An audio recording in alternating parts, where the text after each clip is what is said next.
할렐루야. 날씨가 많이 추워져 갑니다. 여러분들 꼭 건강 조심하시고 늘 하나님 안에서 기도하면서 나가시면 좋겠습니다. 우리가 지난 출애굽기 강의의 시간대에 우리 출애굽기 20장의 그 이야기를 오늘 우리가 나누게 될 텐데, 지난 시간에는 우리 1계명부터 4계명, 하나님을 어떻게 섬겨야 될 것인가 라는 것에 대해서 우리가 살펴봤고, 이제 오늘은 5계명부터 10계명의 10가지의 그 계명까지 이렇게 볼 텐데, 오늘 6개의 이 계명을 보면서 우리가 더불어 살아가는 이웃과의 관계를 어떻게 정립하고 나가야 될 것인가 라는 것을 말씀을 나누면서 은혜 나누기를 원합니다. 오늘 본론으로 들어가서 5번째 계명을 뭐라고 말하느냐, 12절 말씀에 우리 한번 볼까요? 오늘 우리 읽었던 말씀입니다. 시작. 내 부모를 공경하라. 그리하면 내 하나님 여호와가 내게 준 땅에서 내 생명이 길리라. 아멘. 사람과의 관계에서 제일 첫 번째로 말씀하시는 부분이에요. 근데 그 첫 번째 계명이 뭐라고 이야기하느냐? 내 부모를 공경하라 라고 말했어요. 사람들이 이 땅에 살아가면서 관계할 수 있는 대상이 얼마나 많습니까? 뭐 부부 관계도 있고, 또 형제 관계도 있고, 친구 관계도 있고, 또 우리 이웃과의 관계도 있고, 우리가 관계의 부분에 있어서는 여러 종류의 그 관계들이 많이 있습니다. 근데 첫 번째로 가장 중요한 관계가 뭐라고 말씀하느냐?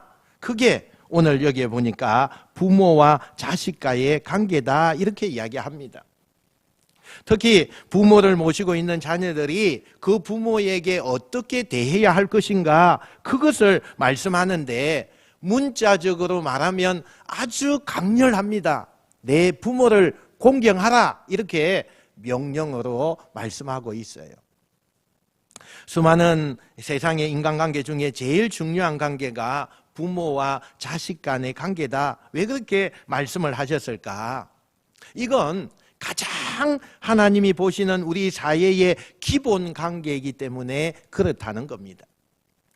여러분, 하나님이 천지를 창조하셨습니다. 세상을 만드셨어요. 이 세상 사이에 여러 가지 국가도 있고 지역도 있고 또 많은 게 있는데, 이 사회를 구성하는 가장 기본적인 관계가 뭐냐?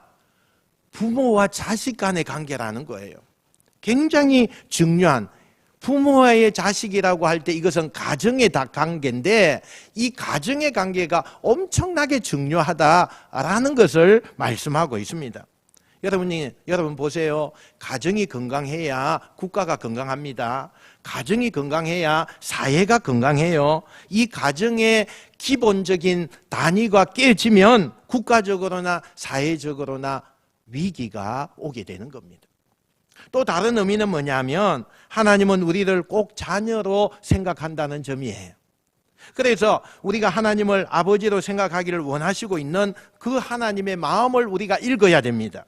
예수님께서 하나님을 늘 부를 때의 호칭이 뭐였어요? 우리가 늘 했잖아요. 아버지 이렇게 불렀어요.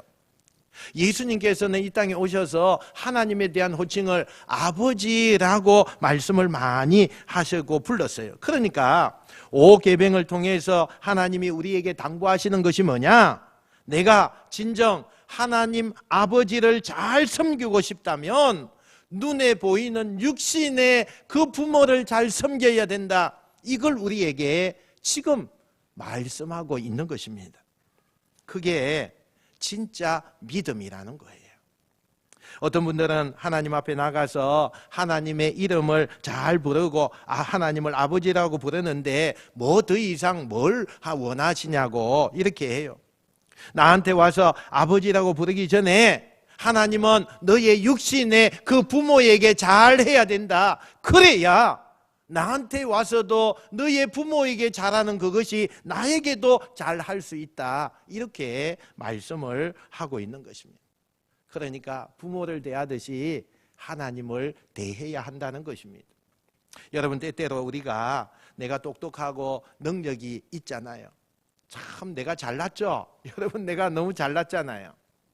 내 자신을 내가 생각할 때에 잘난 부분이 얼마나 많아요. 옛날에 부모님에 의하면 그 부모님은 아무것도 아니고 나는 얼마나 잘났어요. 그런데 여러분 잘 생각하셔야 돼요.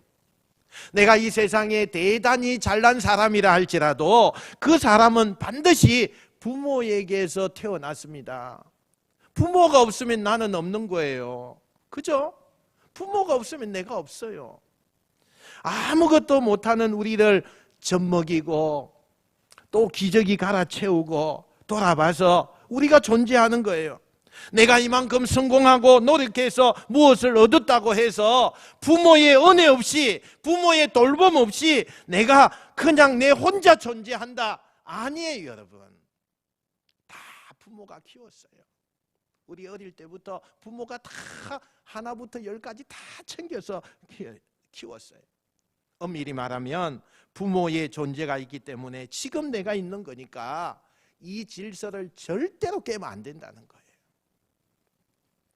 특히 그리스도인들은 하나님은 잘 믿으면 되지 않아요? 이렇게 이야기하죠. 하나님은 하나님을 잘 믿는 걸 어떤 기준으로 보시느냐? 너의 부모를 대하듯이 나를 그렇게 믿으라는 거예요.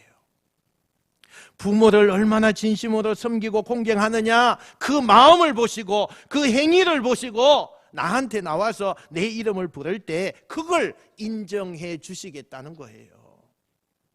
근데 이 5번째 계명은 우리가 특별히 기억해야 될 것은 하나님께서 조건을 붙이셨다는 거예요.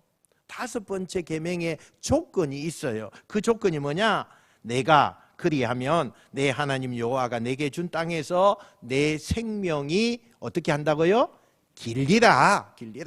내 생명이 오랫동안 유지되리라. 이렇게 이야기해요. 여러분, 우리가 하나님 앞에 축복을 받는 비결이 뭔지 알아요? 이 5번째 계명을 기억하는 거예요. 근데 여러분, 반드시 그 5번째의 계명을 기억해서 내가 부모님에게 잘하고 효도하면 어떻게 된다고요? 복 받는 사람이 된대요. 생명이 길리라. 얼마나 좋아요. 저는 여러분들에게 이 5번째 계명을 통해서 하나님이 주시고자 하는 복이 여러분에게 임하셔서 누리게 되는 은혜가 있으시길 축원합니다. 그러면 부모를 잘 섬겨야 되는데 어떻게 잘 섬길 수 있을까? 오늘 어버이 주일도 아닌데 오늘 부모님들 이야기를 해서 좀 오해하실 수 있습니다. 얼마나 부모님에 대해서 우리가 많이 생각해야 돼요. 부모를 잘 섬기는 게 흔히 문자적으로 지금 해석하면 부모님 말씀에 절대 순종하고 복종해라 이런 뜻으로 받아들이는 것이 아니라는 거죠. 왜냐하면 이 5번째 계명을 하나님이 주실 때 그 당시에 중동의 상황이 있었어요. 그 중동의 상황이 어떤 모습이었느냐 하면 그때는 농사를 짓던 가축을 키우던 고기를 잡던 사람들에게 있어서 노동력이 필요한 시대였어요. 오늘날과 같이 산업화가 되어져서 기계화가 되고 이런 부분이 아니라 그 당시에는 절대적으로 내가 힘써서 노력하고 내가 일을 하고 이렇게 해야 될 때였어요. 그러니까 노동력을 잃은 사람을 보면 그 사람은 밥값을 못하는 거죠. 아니면 밥은 먹어야 되는데 일도 안 하고 이러면 어떻게 해요? 그 사람은 밥 줄 형편이 안 된다는 거예요. 그런데 노인들이 나이를 먹으면 어때요? 그 노동력을 잃어요. 힘이 없으니까요. 할 수가 없잖아요. 그죠? 할 수가 없어요. 그러니까 부모를 모시고 사는 게요 너무너무 힘든 거죠. 자기 자식들 키워내는 것도 힘든데 부모님까지 있다는 것은 굉장히 힘이 든다는 거예요. 그래서 마치 우리 옛날에 우리나라의 고려장 아시죠? 고려장 아들이 눈물을 머금고 부모를 지게에다가 지고 어디에 갑니까? 저 산에, 험한 산에 다시는 여기 내려오지 못하는 곳까지 들어가는 거죠. 그렇게 가면서 아들이 눈물을 머금고 그렇게 갔다는 이야기가 저는 들었어요. 실제적으로 보지는 못했고 그 고려장이었어요. 고려장. 근데 이 당시에 노인들이 너무 걸리적거리니까 자연스럽게 젊은 사람들이요, 노인을 길거리에다가 내다 버리는 일이 많았대요. 그런 배경 속에서 이 5계명이 만들어지다. 이게 성경학자들의 정론이에요. 이 말은 무슨 얘기냐 하면, 그동안 부모는 자식을 위해서 헌신했어요. 많은 사랑을 주었어요. 근데 자식은 어느 날 부모가 나한테 해준 것이 당연한 거고, 부모가 나한테 해야 되는 것은 너무나 지극히 그것은 우리의 선천적인 것 아니냐, 부모로 살 수 있는 일이니까. 그런데 그러면서 뭐가 일어나느냐? 감사가 없는 거예요. 부모에 대한 감사가 없어요. 어느 날 내가 부모를 보니까 노동력을 잃게 돼 있네요. 그러니까 이제 귀찮아지는 거죠. 걸리적거리는 존재가 되었어요. 그러니까 젊은 사람들이 우리 가정도 지금 먹고 살기가 힘든데 부모까지 있으니 너무 힘들다. 그래서 길거리에다가 내다 버렸어요. 정말 하나님께서 그러면 안 된다는 거예요. 부모가 나에게 해준 것이 어떤 것인데 이걸 당연하게 있을 수 있는 일로 받아들이라는 거예요. 부모가 나에게 베푼 것을 곰곰이 생각해보고 부모 없이는 내가 존재할 수 없는 사람이라는 것을 감사함으로 부모를 대해야 된다는 거예요. 그러면 부모가 아무리 노동력이 없고 부모가 힘이 없어도 내가 감사하는 마음을 갖는데 부모를 길거리에다가 내다 버릴 수가 있겠느냐는 거죠. 우리가 사는 이 세상은 자기 권위의 시대예요. 우리가 지금 그런 시대에 살고 있어요. 그래서 자기 주장이 너무 옳죠. 젊은 사람들이 부모님의 말에 거니, 선생님의 말에 거니, 어른들의 말에 거니 듣지 않아요. 점점 더 그래요. 그래서 누가 어떤 권위가 있다고 해서 교장 선생님이 말씀하시는 게 권위가 있다고 해서 듣지 않아요. 젊은이들은 그래요. 내 생각이 옳은 거예요. 내 생각이 틀리면 그 말을 받아들이지 않아요. 자기 주장의 시대니까. 자기 주장의 시대. 그러니까 당연히 부모가 자녀에게 부모로서의 권위를 가지고 얘기해도 자녀들이 그걸 받아들이지 않는다는 거예요. 저는 여러분들이 하나님의 영, 성령의 사람, 순종의 사람이 되시길 축원합니다. 우리가 하나님의 말씀에 순종하는 영이 돼야지, 어떤 하나님이 주시는 권위의 말씀에 또는 우리가 윗사람들 이렇게 하나님이 주신 질서인데 이 질서를 깨면서 불순종하고 거역하는 것보다 순종할 수 있는 영, 그런 사람이 되시기를 주님의 이름으로 축원드립니다. 우리 자녀들이 많이 아멘 해야 되는데 그런 사람이 돼야 돼. 연이어서 하나님께서 살인하지 말아라, 그리고 7번째 계명을 간음하지 말아라, 이 두 가지를 말씀하세요. 특별히 간음하지 말아라, 이 성윤리의 문제는 지금 이 시대가 많은 논쟁을 가지고 있어요. 이미 대부분의 나라는 간통죄가 폐지가 되었어요. 성의 문제는 내가 개인적인 문제이기 때문에 이건 공익적으로 다룰 수 없다, 이렇게 말하면서 그걸 폐지시켰어요. 그래서 이 문제를 따지지 않아요. 하나님이 우리를 창조하셨을 때 이성을 좋아하는 마음을 우리에게 주셨어요. 인간은 본능적으로 이성에 대한 호감을 가지고 이성을 좋아하게 돼 있어요. 그런데 이 십계명에서 간음하지 말아라 라고 분명하게 말씀하시는데, 이 말씀은 우리가 이성을 좋아하는 마음을 갖는 건 당연하지만 정해놓은 그 한계를 벗어나면 안 된다, 이 말씀이거든요. 그러면 이 7번째 계명을 잘 지키려면 뭘 실천해야 될까? 우리가 흔히 이런 얘기를 합니다. 부부가 가정을 이루고 살다가 처음에는 작은 것에도 고마워해요. 작은 것에도 감동해요. 작은 것에도 표현을 막 해요. 근데 어느 날 아기를 낳고 세월이 많이 지나서 살다 보면 작은 것에 거의 감동이 없어요. 여러분, 작은 것에 감동이 있나요? 야, 신혼이다, 신혼. 우리는 그렇게 이야기하잖아요. 서로 심지어는 지루하게 생각해요. 그래서 무슨 건택이니 이런 이야기가 막 나오게 돼요. 그때부터 사람들은 처음에 사랑을 할 때, 연애할 때 상대방에게 느꼈던 그 사랑의 감정이 아닌 새로운 사랑의 감정을 찾아보려고 한다는 거예요. 내 배우자가 감사하지 않거나 내 배우자가 섬기는 것에 대해서 고맙다고 느끼지 않을 때, 지겹다고 생각이 되어질 때 사람의 생각과 마음이 바뀐다는 거예요. 그렇기 때문에 죄를 짓게 되죠. 그렇게 되면 죄를 짓게 돼요.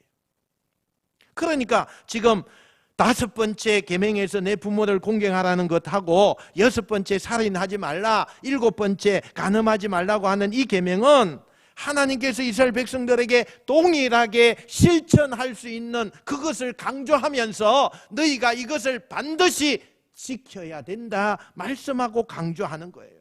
그게 뭐냐?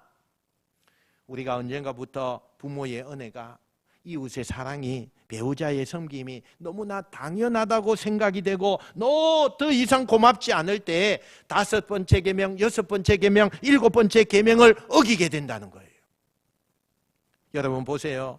부모에게 감사하지 못하는 사람이 부모가 나한테 이렇게 해주는 건 당연한 거고 배우자가 나한테 이렇게 해주는 건 당연한 거고, 그런 사람이 나중에 하나님 앞에 서서 내가 하나님이 베푸신 이것에 감동을 받고 감사하고 그렇게 생각할까요? 안 돼요. 그게 안 된다니까요.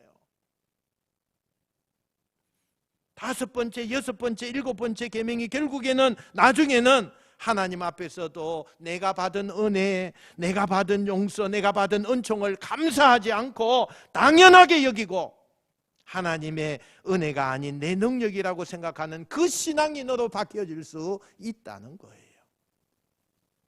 혹시 우리는 나의 부모가, 배우자가, 이웃이 나에게 준 그 사랑의 은혜가 나도 모르는 사이에 너무 당연하고 혹은 그렇게 주는 사랑과 은혜가 지루하다고 생각하고 있지 않습니까?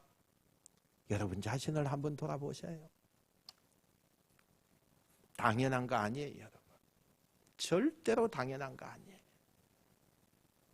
가만히 생각해 보세요. 우리가 받은 사랑 당연한 거 아니에요. 특별히 하나님이 우리에게 주신 은혜 당연한 거 아니에요.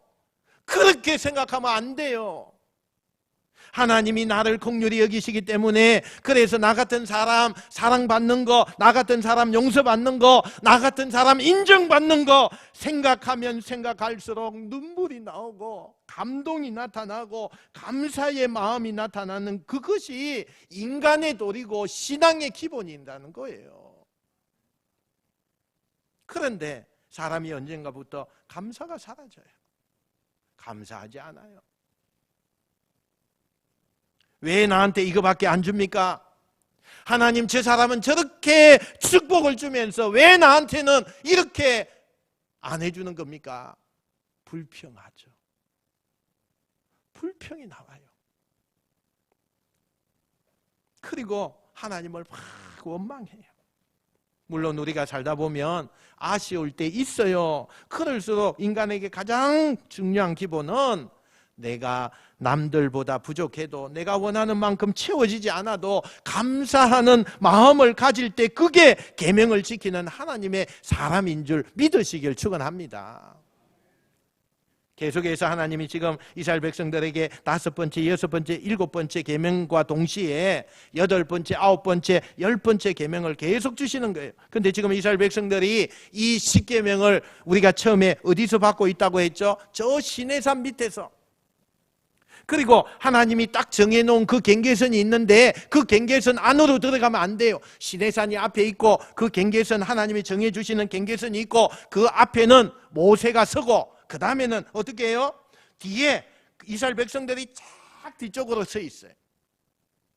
그런데 지금 이 10계명을 하나님께서 하나하나 낭독하듯 1계명부터 10가지 계명을 하나님의 목소리로 들려주시는데, 계명 하나하나를 들려줄 때마다 당시의 모습이 어땠을까요? 너무 신비로운 거예요.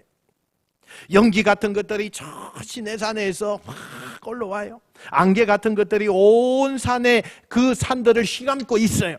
하나님의 말씀 한마디 한마디 할 때마다 천둥 번개 같은 게 동시에 치면서 하나님이 말씀이 들리고, 그리고 시내산 전체가 하나님의 말씀이 들릴 때마다 쿵쿵 이렇게 요동하면서 이스라엘 백성들이 그것을 보고 느끼고 있는 거예요. 그러니까 처음 1계명을 얘기할 때만 해도 그저 놀랍고 신비스럽고 이야 이렇게 그렇게 쳐다봤죠. 근데 하나님께서 말씀하고 또 말씀하고 하는 동안에 그 광경이 너무 무시무시하고 처음 보는 광경 앞에서 이스라엘 백성들이 그 다음부터는 두려움을 느끼게 되는 거예요. 여러분, 하나님을 만나면 제일 먼저 다가오는 현상이 뭘까요? 두려움이에요. 두려움. 근데 백성들이 하나님이 두려우니까, 하나님이 무서우니까 십계명을 받으면서 자꾸 앞으로 갔던 그 백성들이 뒷걸음을 치는 거예요. 뒷걸음을. 설금설금 뒷걸음을 치는 거예요. 왜? 무서우니까. 문득 저는 이 성경을 묵상하면서 하나님을 만나서 하나님을 두려워하는 신앙이니, 하나님을 만나서 후퇴하는 사람이 있고 하나님을 만나서 두렵고 떨리는 마음이 있지만 무릎으로 하나님 앞에 더 다가가는 사람이 있어요. 두려워서 도망치는 이스라엘 백성들도 있지만 어떤 사람은 하나님 너무 두렵기 때문에 감히 하나님 얼굴 쳐다보지 못하겠습니다. 마음으로 무릎으로 하나님 앞에 한 걸음 달려가는 성도도 있는데, 여러분 어느 쪽에 서 계십니까? 하나님이 하나도 무섭지 않는 분들입니까? 아니면 하나님이 무서워서 뒤로 물러가고 있는 성도입니까? 아니면 하나님이 두렵지만 나는 무릎으로 하나님의 사랑으로 다가가는 성도입니까? 여러분은 어때요? 오늘 저는 하나님을 만나면 만날수록 두렵고 놀라운 그 하나님이지만 그 두려운 하나님께 도망치는 사람이 아니라 무릎으로 마음으로 하나님 앞에 한 걸음 더 나갈 수 있는 여러분 되시길 축원합니다. 하나님이 십계명을 주시는 이유는, 하나님께서 우리에게 말씀으로 다가오시는 그 이유는 우리를 가까이서 만나게 하기 위하여서, 우리를 너무 사랑하셔서 하나님이 만나고 싶어서 그렇게 우리에게 다가오시는 거예요. 그런데 어떤 사람은 말씀을 들으면 들을수록, 신앙생활 하면 할수록, 그리고 은혜를 받으면 받을수록 인간적인 부담감이 느껴지고 자꾸 하나님으로부터 멀어져 가는 거예요. 신앙과 믿음으로 멀어져 가는 거예요. 나 너무 무서워, 두려워. 나 하나님 말씀대로 사는 게 너무 어려워. 그래서 자꾸 하나님으로부터 멀어지는 신앙, 이거 너무 아이러니하잖아요. 하나님은 그러려고 하는 게 아니에요. 가까이 더 가기 위해서 하나님이 이 십계명을 주셨거든요. 오늘도 이 예배를 통해, 말씀을 통해, 이 계명을 통해 더욱더 하나님을 가까이 하시는 여러분 되시길 축원합니다. 8번째 계명이 드디어 하나님이 말씀하십니다. 15절요. 15절 짧은 말씀이지만 우리 읽어봅시다. 시작.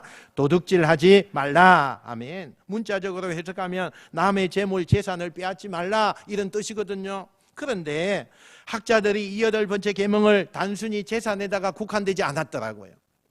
더 넓게 말하면 이 8번째 계명은 도둑질하지 말라 하는 것은 재물도 속해 있지만, 예를 들어서 유괴를 한다든지 납치를 한다든지 인신매매를 한다든지 인권을 도둑질하지 말라, 그런 뜻이 담겨져 있어요. 힘 있는 사람은 남의 인격, 인권 이런 걸 무시해요. 참 사람이 악하죠. 악해요. 그래서 인종차별을 하거나 또는 내가 선을 그어놓고 인간이 규정한 것을 가지고 그 사람을 함부로 막 대하는 사람들이 많아요. 이미 창세기에 보면 요셉이요, 행들에 의해서 은 20세겔에 팔렸잖아요. 이게 여러분 대표적인 인권을 도둑질하는 거 아니에요? 남의 인생을 자기 마음대로 팔아버리는 거예요. 힘이 있다고 다른 사람들 착취하고 종으로 불러가고 때리고 내 마음대로 하는 거예요. 이 8번째 계명은 단순히 재물에 관한 것만 아니에요. 이 땅에서 인간이 그들이 누려야 될 거, 기본적인 인권을 빼앗지 말아라, 그렇게 말씀하는 거예요. 왜 하나님께서 인간의 도둑질을 하면 안 된다고 강력하게 금지하신 걸까? 하나님은요, 인간이 가지고 있는 조건과 상관없이 모든 사람을 다 사랑하셔요. 하나님은 하나님이 만든 사람들이 어디에서 살든지 어떤 피부색을 가지고 있든지 어떤 위치와 어떤 직함을 갖고 무슨 일을 하든지 하나님은 그들의 조건과 상관없이 다 사랑하시는 거예요. 그 하나님이 사랑하는 백성들이 하나님을 사랑한다고 하면서 하나님이 조건 없이 사랑하는 그 사람을 차별하고, 우리가 하나님을 사랑한다고 하면서 하나님이 사랑하는 그 사람을 또 미워하거나 그들의 인권을 도둑질하면 우리는 하나님의 사람이 아니라는 거죠. 하나님이 모든 사람을 사랑하니까 하나님이 사랑하는 사람을 나도 사랑해야 된다는 거예요. 이게 이 8번째 계명이 우리 하나님의 마음이 담긴 모습이에요. 교회 안에도 조금 잘 많이 못 배웠고 또 조금 학식이 적어서 그런 분들 무시하고 하면 안 돼요. 더 세워주고 더 아껴주고 더 예의를 갖추고 그렇게 해야 되죠. 그 다음에 9번째 계명이 내 이웃에 대하여 거짓 증언하지 말라.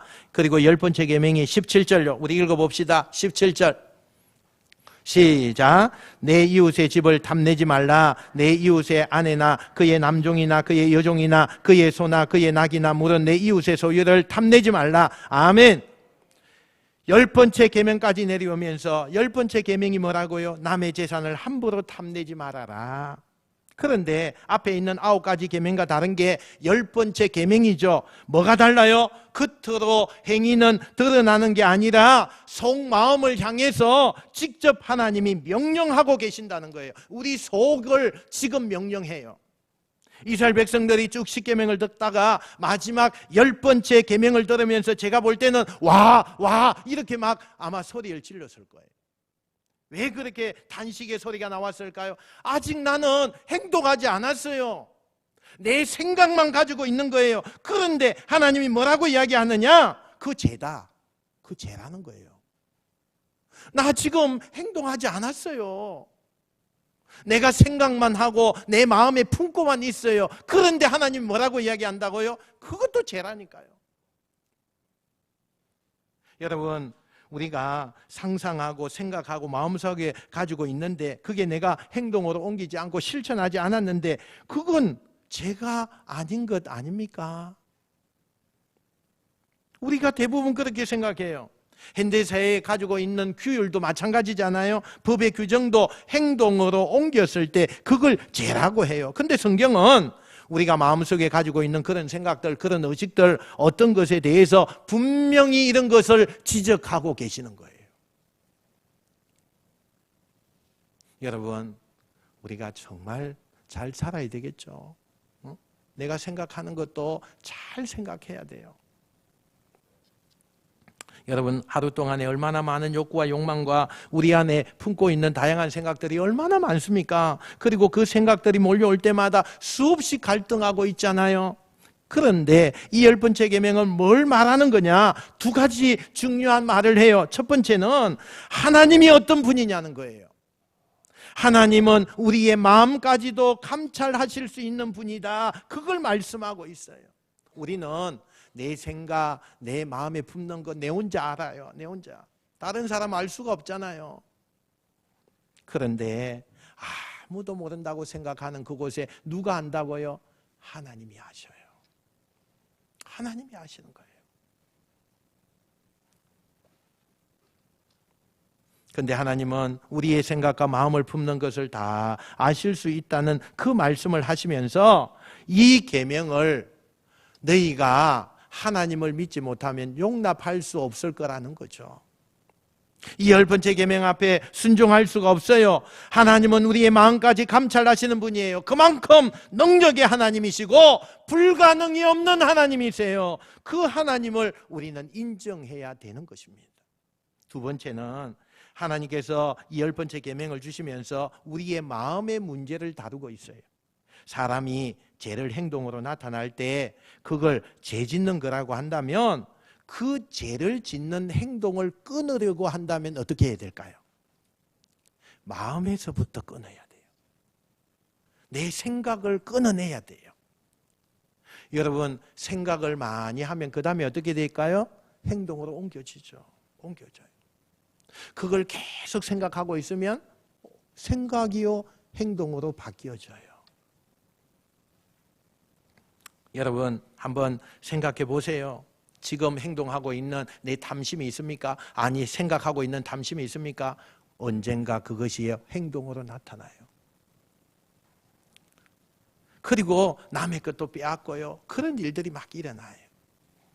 하나님이 이스라엘 민족이 하나님의 백성대로 백성답게 살기를 굉장히 원하고 계시는 거예요. 그러면 행동하기 전에 그 마음에 품고 있는 생각과 마음속에 있는 죄를 없애야만 나중에 그런 행위와 행동을 안 할 수가 있다라는 것을 지적하고 말씀하고 계십니다.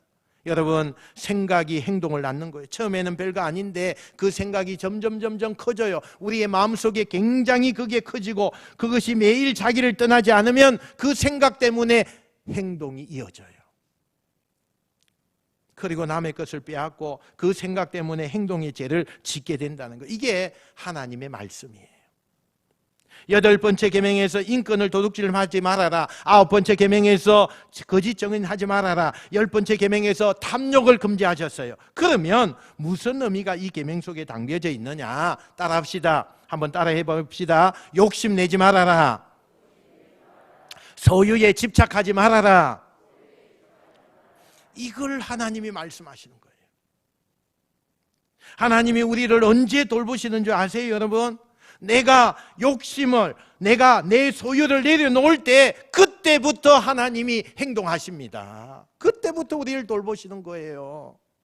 왜 사람이 납치하고 인신매매하고 남을 깔보고 남의 인권을 도둑질합니까? 왜 우리가 없는 거짓 증인을 이웃에 대해서 하면서 모함을 합니까? 왜 남의 재산을 우리가 탐냅니까? 그건 다 내 주머니 채우려고, 내 탐심을 채워 넣기 위해서, 내 욕심을 위해서. 그래서 남의 것을 탐내는 거죠. 그래서 남을 모략도 하고 남의 것을 욕심내기도 하고 남의 인권을 도둑질하는 근본, 모든 근본이 내 유익을 위해서 하는 거예요. 이러면 더 잘 살 수 있고, 이러면 내가 더 많이 가질 수 있다고 생각하니까 8번째, 9번째, 10번째 계명을 어기면서 살면 내가 다 잘 살 수 있다, 그렇게 생각을 하죠. 인간은 당연히 다 누구나 이런 생각을 가지고 살아요. 그런데 하나님이 이 10계명을 통해서 우리에게 그런 생각과 행동을 하지 말라고 단호하게, 아주 단호하게 말씀을 하고 계셔요. 그 이유는 오늘 6절에 분명히 말씀합니다. 6절 한번 봅시다. 시작. 나를 사랑하고 내 계명을 지키는 자에게는 천대까지 은혜를 베푸시느니라. 아멘. 하나님 말씀대로 살면 하나님께서 우리를 천대까지 돌보시고 지키시겠대요. 천대까지. 와, 천대까지. 내가 8번째, 9번째, 10번째 이 계명을 어겨 나가면서 내 욕심으로 내가 잘 살려고 그렇게 살면 지금 당장 오늘 하루는 그것이요 살 수 있어요. 아니, 1년을 버틸 수 있어요.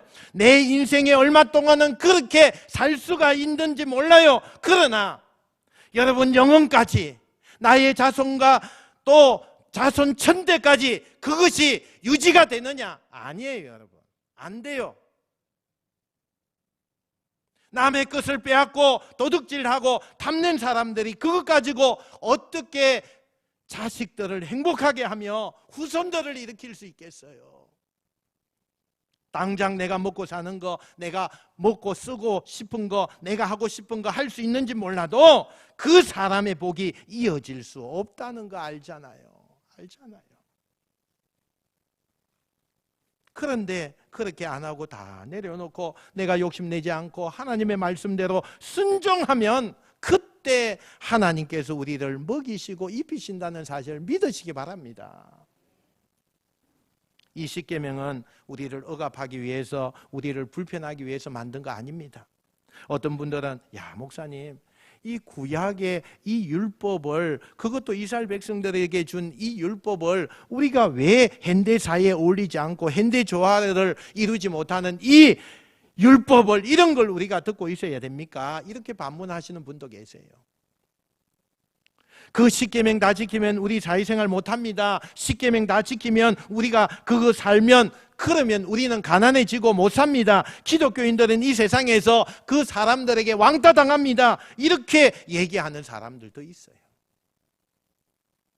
여러분, 하나님께서 십계명을 주신 의도를 잘 살펴보셔야 돼요. 우리를 불편하게 하기 위해서, 이 세상에서 쪼잔한 세상과 어울리지 못하는 그리스도인이 되기 위해서 주신 거 아닙니다. 이 말씀의 의도는 우리를 하나님께서 축복의 통로로 쓰시려고, 우리를 천대까지 복 주시려고, 여러분의 가문이 번성하게 하시려고 이 약속의 말씀을 우리에게 주신 거예요. 징계받고 여러분 꼼짝도 못하게 하는 그런 멍해의 말씀이 아닙니다. 이건 복음이에요. 복음이에요. 여러분들을 자유케 하는 말씀, 이 말씀을 기억하면서, 그래, 내가 하나님이 주신 이 계명대로, 하나님의 의도대로 살기만 하면 무엇을 먹든지 마시든지 입든지 염려하지 않아도 하나님이 먹이시고 입히시고 우리에게 채워주신다는 이 사실을 우리가 깨닫고 경험하고 그렇게 누리는 사람이 되시길 축원합니다. 사랑하는 성도 여러분, 십계명은 우리를 수갑 채우기 위해서 율법을 만든 것이 아닙니다. 죄와 사망과 세상에서 우리를 자유케 하는 축복의 말씀임을 꼭 기억하고, 이 은혜의 말씀이, 이 은총의 말씀이 여러분들 가운데 넘쳐나시기를 주님의 이름으로 축원드립니다. 축원드립니다. 기도하겠습니다.